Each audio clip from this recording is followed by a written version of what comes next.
time out our mornings, right? We time it down to the minute, so timing out your drive is a big deal. You've probably noticed traffic is back. The Georgia Department of Transportation tells us that statewide traffic congestion is the same or in some ways more than it was before the pandemic. But it all depends on when and where you're driving. Jerry Carnes is live on I-75 with some details. Hi, Jerry.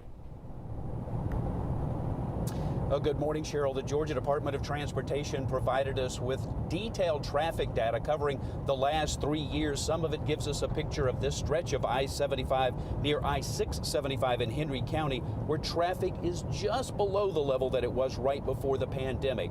There are other areas where the pandemic has clearly changed our driving habits. 8:30 on a Wednesday morning, and this section of I-75 in Henry County is missing all the brake lights that go with a typical rush hour. Gary Nelson drives all over Metro Atlanta and says changes brought on by the pandemic aren't going away.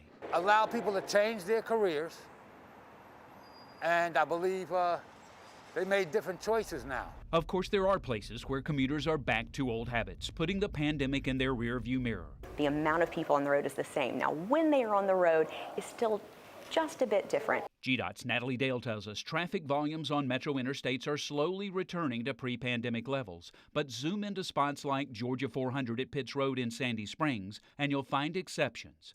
GDOT gave us traffic counts from February of 2020, just before pandemic lockdowns. When compared to February of this year, traffic on that stretch of 400 is still down 13%.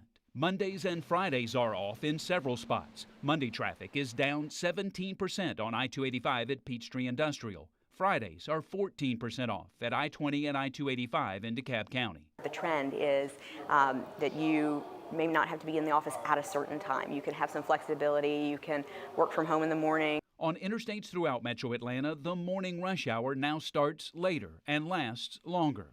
People have altered their schedules. Commuters found flexibility during the pandemic, and they may never let go.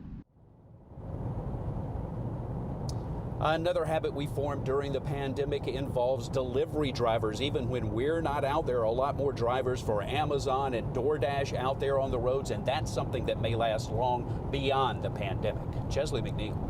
All right, thanks a lot, Jerry Carnes. Appreciate that.